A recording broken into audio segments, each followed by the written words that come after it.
45:1-2 அடக்கி கொள்ள கூடாமல் எல்லாரையும் வெளியே போக சொல்லி அழுவான். நல்ல கவனிங்க, அழுகைக்கு ஒரு எண்டு வச்சிருக்கிறார் ஆண்டவர். யோசேப்பு அழுதான் இருந்துச்சு. ஒரு இடம் வந்துச்சு பாருங்க, அடக்கி கொள்ள கூடாமல் அழுதான். அதுதான் கிளைமேக்ஸ். அதுக்கப்புறம் அந்த அழுகையெல்லாம் களிப்பு.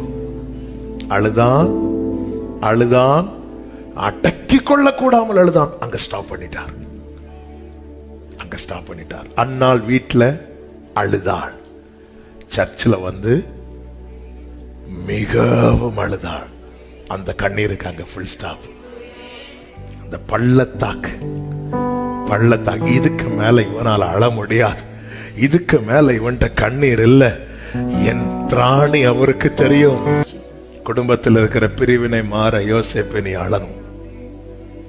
குடும்பத்தில் இருக்கிற பிரச்சனை மாற யோசேப்பே நீ அழணும். தப்பு உண்மையிலே சகோதரர்கள் பக்கம், சகோதரர்கள் தான் அழணும். ஆனா தரிசனம் உள்ளவனுடைய கண்ணீருக்கு தான் வேல்யூ. ஆமே, நீங்க தான், உங்க கண்ணீருக்கு மதிப்பு வேற. ஏன்னா காத்திருந்தவர்கள் நீங்க. ஆமே, அவன் சகோதரர் அவனோட பேசினாங்க.